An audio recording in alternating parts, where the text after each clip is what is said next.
morning, everybody. My name's Jacob. This is Susan. We're two of the otter keepers here. Susan's getting ready to go up here and feed and possibly train with these guys. So this is 3 of our 4 North American river otters that we have here. Oh my goodness, are you hungry? These are our 3 boys. We do have one female that is up at another exhibit. She is up there by herself because that is the life that she chose and the life that she preferred. She has had numerous different roommates in the past, and she has evicted every single one. So, she's also quite a bit older. She's around 15 years of age. These boys are all, Pascal and Clayton are 4 and Reed is 6. So these are 3 very young boys, and even if she did prefer to have a roommate, 3 boys would be a little bit too much for her. So our 3 boys are Clayton, Reed, and Pascal. Clayton is the one that came to us first. So Clayton is our largest and darkest otter. So he's a little bit thicker than the other 2. He's the one on the far left. And his fur is quite a bit darker than the other 2. He also, whenever he is running around in the yard, and he rides a little lower to the ground. Because when he was around 4 to 6 months of age, he was found orphaned on the side of the road. He was believed to be in a car accident. He was not driving.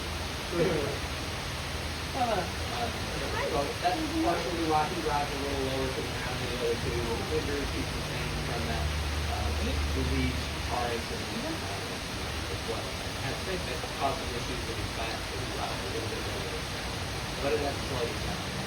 He was originally lived at a rehabber. They were attempting to rehabilitate him to take him back out into the Oregon wild, but they found very quickly that he was not going to be a successful candidate for that. He got too habituated to people here, and so that is when the decision was made for him to come here. He was part of our group here. Clayton was the first to arrive. Pascal came next. Pascal is going to be our longest and most slender of the 3. He also, his nose kind of has more of the shape of a spade on the playing card, so the top of his nose comes to more of a sharp point than the other 2. And Pascal is also the one that is more often than not going to be the one that is at the glass swimming with kids or something. So that's probably him. Do you see the otters up there getting fed again? Pascal also really just loves attention from people. Sometimes he enjoys people attention more so than otter attention. And some of that is by how he was raised. So he spent the first few years of his life at the Brookfield Zoo in Illinois. They were going to attempt to make him an ambassador animal, which means he will be an animal that comes out and meets people and greets people. They found very quickly that wasn't going to work either. As you can see, we are on one side of the net, and they are on the other. Otters are cute, but they're very sharp.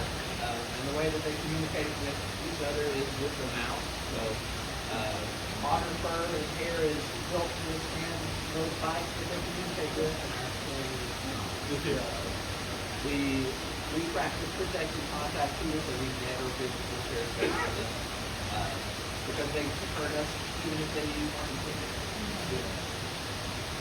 So yeah, Pascal is going to be the one that more often than not is going to be off by himself or at the glass, having fun with people. Reed is our other boy. Reed is the 6-year-old. He came to us from the Alexandria Zoo. The easiest tail on Reed is actually his claws, so he has the shortest claws of the 3. Reed really likes to dig. So he takes pretty good care of those claws himself, but his are the shortest. He's also the most traditional looking otter. So he's kind of the standard size that an otter should be. So he kind of has that standard look of an otter. So Reed comes from a pretty progressive family. Typically, moms are the only ones that care for the young. They might keep a an offspring with them for a year or so to